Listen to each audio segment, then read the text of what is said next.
दाट जंगलात उंच उंच झाडांच्या छायाखाली एक खट्याळ माकड राहत होता, ज्याचं नाव होतं माल्या. तो दिवसभर उड्या मारत, गोंधळ घालून आणि सगळ्यांना छान छान खोड्या काढत आपली मजा घेत असे. त्याची चपळता आणि नटखटपणा जंगलातले सर्व प्राणी आवडत असे, पण कधी कधी तो थोडा उग्रही होत असे. एके दिवशी जंगलात काही नवीन प्राणी आले. घुबड, हरण आणि रंगीत पक्षी. ते आल्यावर जंगलात एक नवा उत्साह आला.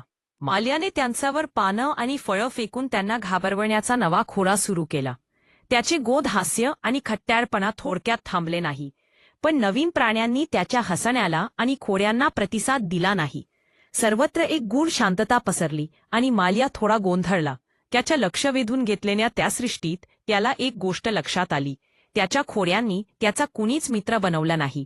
त्याने हरणीला विचारलं, तुम्ही मला का दुर्लक्ष करता? हरणी तिच्या सौम्य आवाजात प्रेमाने म्हणाली, माल्या, आम्हाला तुझ्याशी मैत्री करायची आहे, पण तुझ्या खोड्यांमुळे आम्हाला भीती वाटते. माल्या तिला पाहून विचारात पडला. त्याचं मन एकाएकी बदलला. त्याला कळलं की त्याच्या खोड्या त्याला एकटा करत आहेत. त्याने दिलगिरीने उत्तर दिलं, माफ करा, आता मी चांगला वागेन. त्या दिवशीपासून माल्या फक्त खट्याळ माकड नव्हता, तर सगळ्यांचा लाडका, मस्तीखोर पण प्रेमळ मित्र बनला.